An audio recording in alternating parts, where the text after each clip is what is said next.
But we do begin with some breaking news out of Spring. There's a massive search underway right now after a child fell into a creek. Fox 26's Abigail Dye is live there at the scene. Abigail, we are hearing the child is just 11 years old. That's right, Anthony, and this search is massive. We've seen multiple corners just covered in flashing lights like this.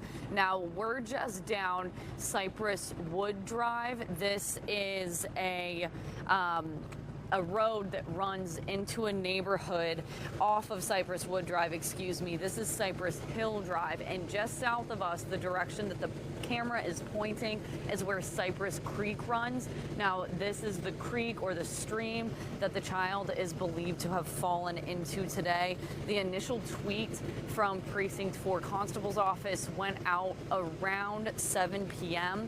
And since then, this massive search has been happening. And like I said, there are multiple corners, multiple different scenes here, all kind of backed up to the creek area where that creek runs through. And just looking at different images on Google of this area and the creek, it seems like it has some wide points, some more narrow points, and I'm sure it could get pretty deep out there. We saw the Precinct 4 constables tweet out.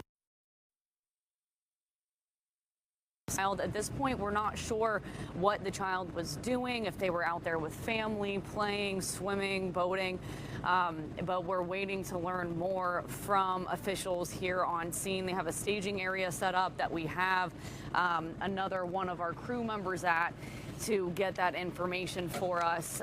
But for now, like I said, I'm in a neighborhood just off of Cypress Wood where you can see there's a lot of activity. We're having to move out of the way for some of these officials to get through and get to, you know, some of the other scenes that I was mentioning earlier. And you know, Abigail, before you go really quickly here, an 11-year-old child missing at this hour, but have you had a chance to see any crowds out there, get a sense for any family members that may also be working with police and try to give them any information? So, Anthony, at this point, we just rolled up onto this scene about 10 minutes ago. We were previously at that staging area where there was no scene, there was no action, so we came over here to try to find more of that.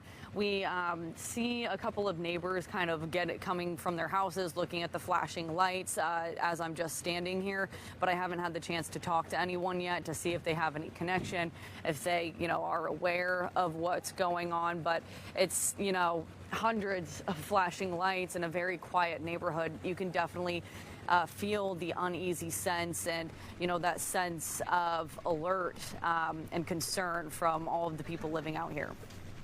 All right, hopefully that child is found safely. Thank you, Abigail Dye, for that live report.